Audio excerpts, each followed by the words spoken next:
Bonsoir à tous, bienvenue dans notre émission La Réunion Lula.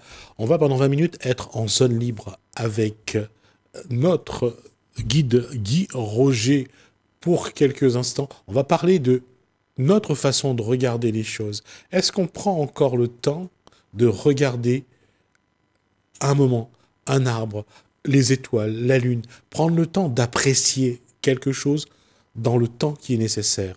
On en parle dans la zone libre de Guy Roger.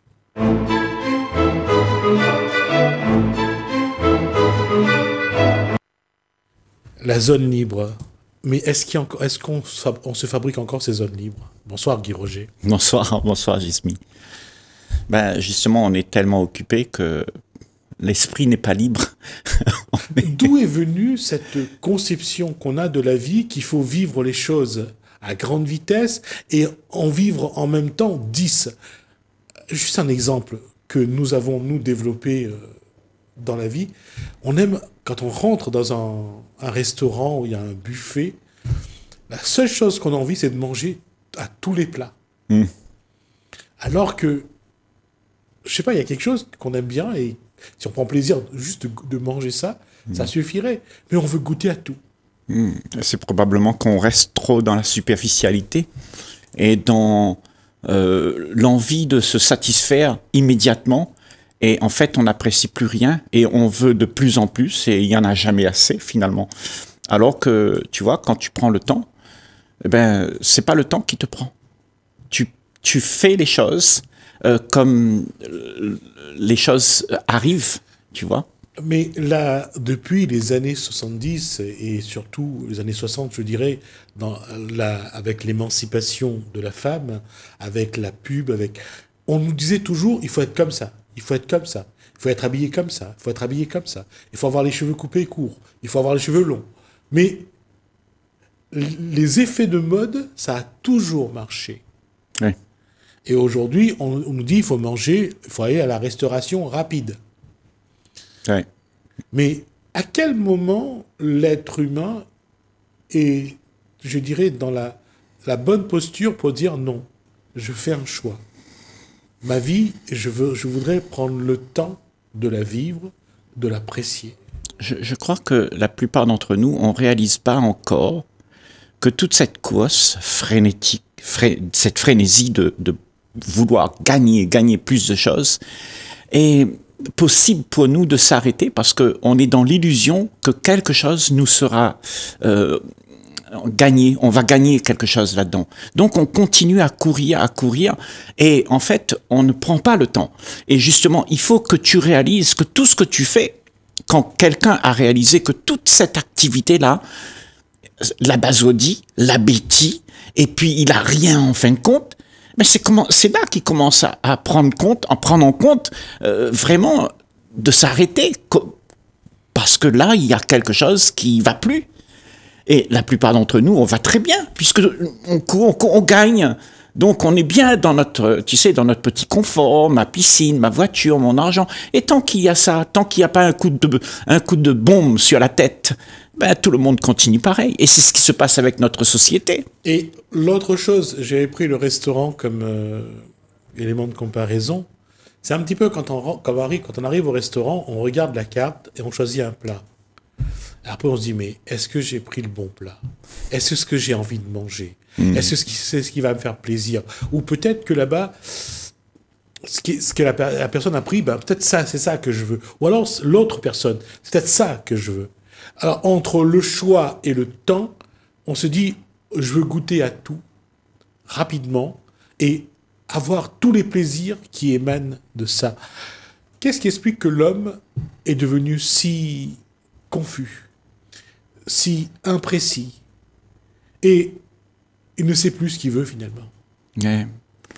Ben, parce que peut-être qu'il est trop distrait. Il est distrait avec le plaisir.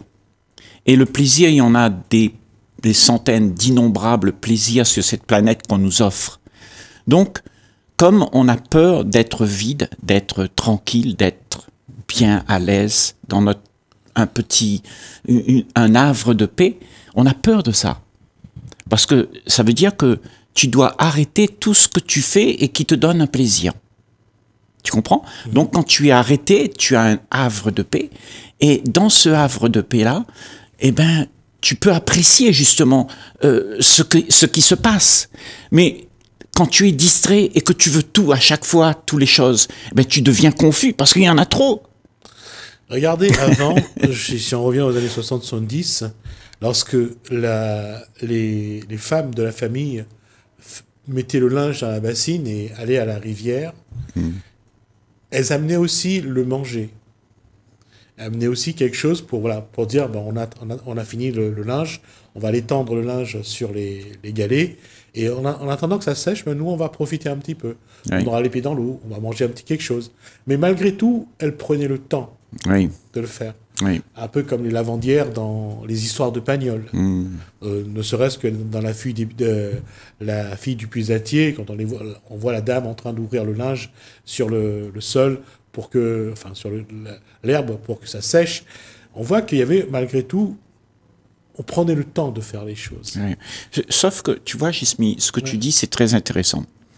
Parce que la plupart d'entre nous, on a vécu une vie et on se remémore de ce qu'on a vécu. Mais moi, je me pose la question, qu'est-ce qui s'est passé qu'aujourd'hui, notre passé n'a plus aucune importance et on veut toujours mieux? Donc, tu vois, on a pris le temps, mais peut-être qu'on devrait encore avoir plus de temps. Donc, on s'arrange pour ne plus payer, pour avoir la machine à laver, et on dit qu'on aura plus de temps. Mais cette activité nous a leurrés parce qu'en fait, on s'occupe encore plus pour gagner cette chose qui nous fait gagner du temps. Tu vois? Donc, on n'est jamais insatisfait. Et peut-être que ce que nous vivons aujourd'hui, c'est le résultat de comment nous pensions avant. Et avant, ça nous a mené à être comme ça aujourd'hui. Donc, il y a quelque chose qui s'est passé. Avant, on va pas dire qu'avant c'était mieux et aujourd'hui. Là, on parle de la gestion du temps et de l'organisation de la vie. La famille, il y a celui qui partait travailler au champ ou dans l'habitation à La Réunion. Il y avait celui qui chacun avait sa tâche et on prenait le temps de faire sa tâche. Ouais. Et quand on rentrait, on avait le temps de s'asseoir autour de la table et d'en discuter. Aujourd'hui, quand on va dans un restaurant, quand on regarde les gens qui viennent manger, la seule chose qu'ils prennent le temps, c'est sur leur smartphone. Et ils parlent même plus. Oui. Avec le temps, on a perdu ces postures qui nous permettaient d'être ensemble, de prendre le temps, de partager, de manger. Même quand on faisait un curry, il y a celui qui allait chercher le bois, celui qui allait s'occuper d'eux. Mais qu'est-ce qui fait qu'on ne prend plus le temps? Parce que tu vois, quand tu prends le temps pour faire ces choses, tu gagnes du plaisir. Tu t'en souviens. Et demain, tu veux encore le plaisir. Et c'est une quête sans fin de plaisir. En fait, nous ne savons pas prendre le temps, tout simplement. Il faut se le dire. Et est-ce que tu es en paix pour pouvoir être présent à ce qui se joue? Et ça, si tu peux réaliser ça, être observateur de ce qui se passe sans rien vouloir, à ce moment-là, tu as tout. Le temps n'existe même plus. Tu as l'éternité devant toi. Et là, tu peux apprécier la vie que tu es. Ce que tu es, alors, s'exprime dans une beauté extraordinaire. Parce que tu n'as plus le temps de t'exprimer si tu veux tout le temps faire des choses pour être mieux et mieux et mieux. Et ne serait-ce que de se dire, on va s'asseoir, on s'acheter un bon pain ou une bonne baguette, tradition, on va s'asseoir, on va prendre quelque chose pour apprécier le pain et ce qu'on va mettre dessus, un peu de beurre par exemple. Et quand on regarde, il va y avoir le pot de confiture, il va y avoir le pot de beurre de cacahuète, il y aura... On se met de quoi nous donner l'impression qu'on mange tout ça, qu'on apprécie tout ça, alors que on n'est même pas capable de le faire. Et qu'est-ce qui fait qu'on a besoin de se mentir? Qu'est-ce qui a fait qu'on a besoin de croire que il y a 50 plats sur le buffet et je vais goûter aux 50 plats? Tu sais, quand tu dis « je vais goûter », je veux faire cela, il y a un phénomène qui se joue dans notre physiologie et dans notre psychologie. C'est-à-dire mon corps, ce sont des sensations. Tu vois, le goût, le toucher, la vue. Et ce sont des choses que je ressens quand je peux exprimer ça. Donc, ton corps te demande toujours de faire marcher ces sensations. Donc, tu mets le doigt dans la confiture, tu goûtes, tu dis « c'est bon ». Et bien, demain matin, quand tu prends le petit déjeuner, tu veux encore ça. Ouais. Et tu vois, tout ça, Jusmi, ça fait l'habitude et le train-train de tous les gens qui vivent sur cette planète. On ne sait pas s'arrêter pour apprécier ce que l'on est. Mais parce qu'on est occupé avec tout ce que l'on veut gagner pour être bien, pour se satisfaire et se goinfrer de plaisir. Et c'est ça notre problème, que tu vois, le plaisir va te donner un peu de plaisir, oui, de l'entretien, de la gaieté, mais ça te donnera jamais la paix. Et la paix, c'est quand tu es arrêté, que tu ne veux plus rien, tu n'attends plus rien, tu ne demandes rien. Et alors, tu es maître de toutes les sensations. C'est toi qui commandes. Ton corps ne te commande plus. Ton corps ne te dit plus, fais ça, fais ça, fais ça, fais ça, compulsivement. Tu vois, parce qu'on est dans la compulsion, la plupart d'entre nous. On veut atteindre quelque chose, on veut une satisfaction immédiate, et cette satisfaction, eh ben, c'est quelque chose que tu peux pas t'arrêter comme ça. Il faut l'avoir encore et encore et encore. Mais qu'est-ce qui explique que nous n'arrivons pas à nous rendre compte que nous sommes sur le mauvais chemin? Que entre la frénésie de plaisir qu'on cherche et la qualité de vie qu'on veut avoir, le bonheur de se dire que on va s'asseoir sous un arbre, on va apprécier ce moment-là de béatitude, qu'est-ce qu'on n'a pas compris, ou est-ce qu'on s'est trompé? C'est pas qu'on s'est trompé. Il y a quelque chose qui s'est passé au sein de nous-mêmes, depuis des générations avant nous, qui a formaté les esprits. Il y a un programme qui s'est installé, et ce programme, ce sont les conclusions de tout ce qu'on a fait avant. Et toi et moi, on a hérité de ce programme. Nous ne savons rien d'autre que ça. On nous a dit, depuis qu'on est tout petit, va à l'école, apprends bien, tu auras une belle voiture, une belle maison, tu seras heureux. C'est un programme. Et tu regardes toute ta société aujourd'hui, comment on vit. On vit pour ça, on vit pour de l'argent, on vit pour avoir la satisfaction, pour pouvoir acheter ceci, cela. Et tout ça, c'est un programme. On est programmé pour vivre bêtement, médiocrement, et on croit que c'est ça la vie. Et ça, c'est une illusion. Mais tu vois, au fur et à mesure que tu vis, peut-être un enfant ne peut pas comprendre ça tout de suite, mais au fur et à mesure que tu vis, tu vois dans tout ça qu'il y a une insatisfaction. Il y a beaucoup de gens qui s'aperçoivent que c'est pas ça que je veux. Je veux pas vivre ça, moi. Et à ce moment-là, ils peuvent réfléchir. Ils peuvent réfléchir un peu plus et se demander vraiment, mais est-ce que ça, c'est ma vie? Parce que la plupart d'entre nous, on attend qu'on arrive devant la tombe pour se poser ce genre de questions. Et c'est trop tard. Il faut se le poser maintenant, ça, ces questions-là. Et quand on cause comme ça, eh ben, on se permet à tous de pouvoir élever la conscience pour se poser ces questions-là. C'est pour ça que ces discussions que nous faisons avec nos amis, les gens qui nous entourent, et quand on parle de choses essentielles comme ça, ben c'est crucial ça, parce que ça nous fait nous rapprocher de ce qui est essentiel, de ce que nous sommes vraiment, pas de ce que l'on aimerait, mais de ce que l'on est. Mais l'être humain est toujours dans le paraître, oui, dans l'artificiel, oui, pas dans le vrai, oui, pas dans le concret, oui, et dans ce qui est surtout lui. Oui. Et c'est là le problème. Comment faire en sorte que l'être humain prend conscience qu'il doit être, s'il veut vraiment être bien, être en harmonie avec lui, en équilibre, être heureux, ben, il doit être vrai. Tu as bien dit, s'il veut bien.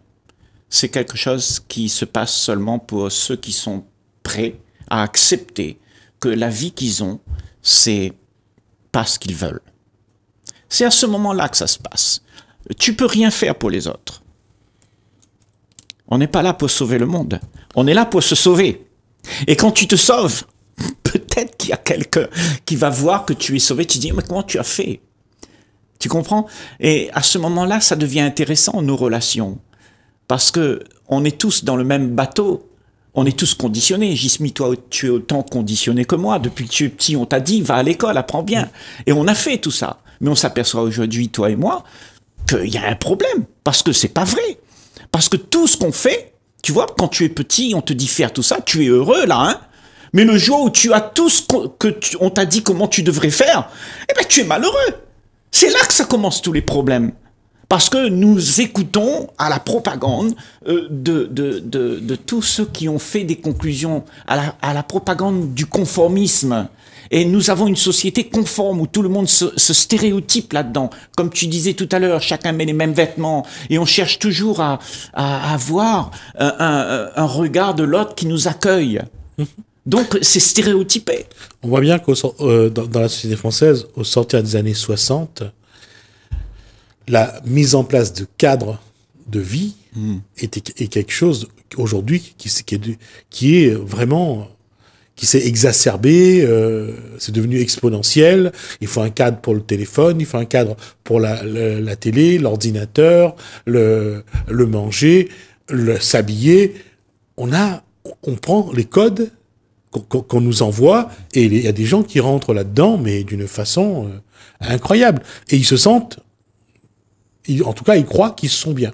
Ben, en fait, ça donne un sens de sécurité.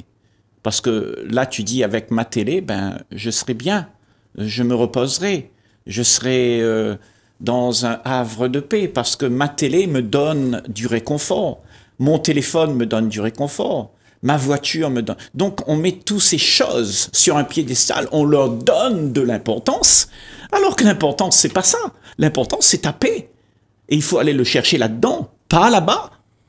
Tu vois? Et là-bas, te donne seulement des histoires. Tu te racontes des histoires. Et ça tourne, ça s'arrête jamais. Il y a un bel exemple, c'est un film avec Jim Carrey et Ed Harris, le Truman Show. Lui, il y a une équipe qui l'a pris en charge dès sa naissance. Au moment où il sort du ventre de sa mère, ils vont le filmer toute sa vie. D'accord. Jusqu'à ce qu'il découvre que sa vie n'est qu'un mensonge. Ouais. Et là, il décide de quitter ce grand théâtre qu'on lui a préparé et dans lequel il vit depuis des années. Même la femme avec qui est avec lui, pardon, et c'était une actrice, entre guillemets.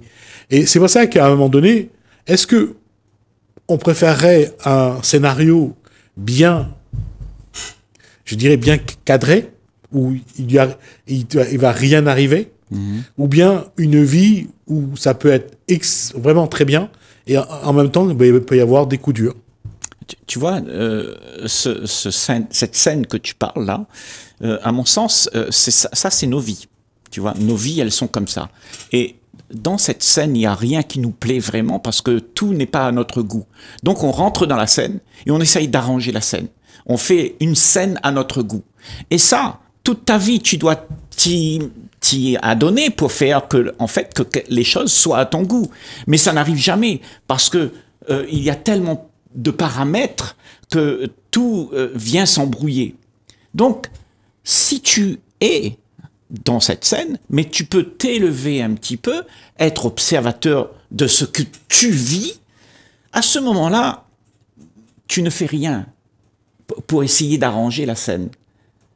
Tu comprends? Le problème, c'est que nous, dans notre société, tout le monde veut arranger. Et on n'est pas en train de voir ce qui se passe.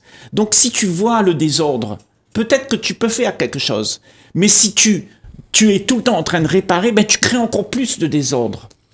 Alors, ce qui veut dire qu'il faut, encore une fois, avoir le courage d'abandonner oui, ce qui ne va pas, de renoncer à ce qui ne va pas. De renoncer à ce que tu penses qu'il devrait y avoir. Comment tu aimerais que ta femme soit, comment tu aimerais que ton mari il soit. Il faut que tu acceptes comme il est. Ne dis pas tu dois être comme ça, parce que là il y a des batailles. Parce parce qu'il veut être comme ça. Il est comme ça. Justement, alors comment aujourd'hui, si quelqu'un veut abandonner ce qu'il croit ne pas être sa vie, mais la vie de quelqu'un d'autre, et que lui, ce qu'il a envie, c'est du concret, il veut plus le paraître, il ne veut plus l'artificiel, il veut le concret, le vrai, qu'est-ce qu'il doit provoquer pour essayer de changer de vie? Je crois que quand on cesse de comparer, il n'y a plus rien à vouloir à ce moment-là. Les choses arrivent. Alors à ce moment-là, tu es authentique. Si tu cesses de comparer, si tu ne dis pas ça c'est bien, ça c'est mal, tu acceptes de regarder les choses comme elles sont, eh ben, il n'y a plus rien qui t'empêche d'être toi-même, parce que tu ne cherches pas dans la comparaison à te faire valoir. Parce qu'une comparaison, quand tu dis ça c'est bien, mais ça c'est pas bien, ben, tu préfères toujours le bien. Mais le mal, eh ben, tu le mets sous le tapis. Donc le mal qui est la même chose que le bien, eh ben, toujours il va se revenir et elle va te frapper en pleine figure comme un boomerang.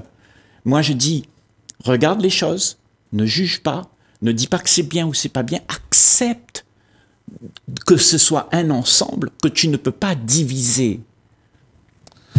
Et là, je crois qu'on abordera ça la prochaine fois, c'est de voir justement d'accepter cet ensemble-là. Parce que c'est ça notre problème, c'est qu'on essaye toujours de regarder cet ensemble et de prendre que ce qui nous arrange. Exactement. Et on discutera là-dessus la prochaine fois. Et c'est vrai que nous avons ce problème de croire que il faut prendre que ce qu'il y a de bien et espérer qu'il nous arrivera rien de travers. Merci Guy Roger pour cet échange. Merci à vous de nous avoir suivis. Merci François, je vous dis à bientôt.